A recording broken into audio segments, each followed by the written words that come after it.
I'm so grateful for all the exceptional work and achievements today in our region in this critical domain, but we must keep paddling. And it will definitely take a village, a nation, a region to ensure we provide for our people, that we protect them, we respect them, and treat them with dignity to ensure their fundamental human rights and a peaceful, prosperous region.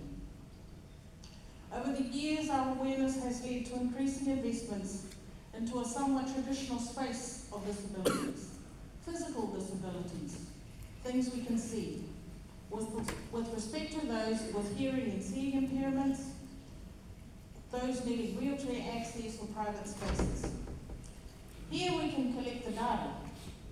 Addressing these needs can be quantified or qualified.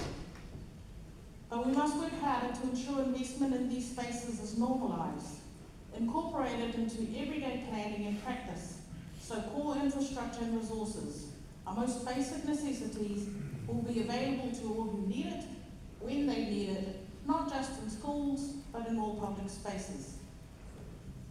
The emerging issue, the growing issue of neurodiversity, autism, dyslexia, dyspraxia, behavioural and speech impairments, and others. Some, when in extreme cases, cross over into the physical disability sector. These are everywhere. They're in our countries, guaranteed. These unseen disabilities or unseen challenges, they've always been around. We just didn't know how common they were.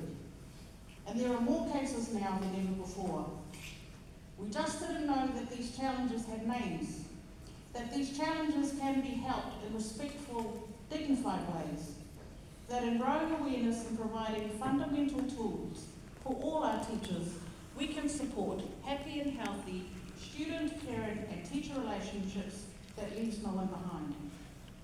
But we must never forget or neglect our fundamental commitments to basic human rights, influenced by climate mobility, even our own diaspora, geography, infrastructure, culture, gender, bullying. These are inclusive education spaces also. Religion, Christianity, a strong foundation in our region, even when Niue sent missionaries to Papua New Guinea. The impacts of social media, which transcend our country boundaries, continue to challenge us, and we must support our teachers for their well-being with tools such as restorative practices to promote peaceful and respectful spaces. This ensures the well-being of our students, and it keeps everyone happy, particularly our parents. In Niue, parents of our autistic children are guest speakers at our annual ECCE Sports Day. Our parents share their stories. They tell uncomfortable truths.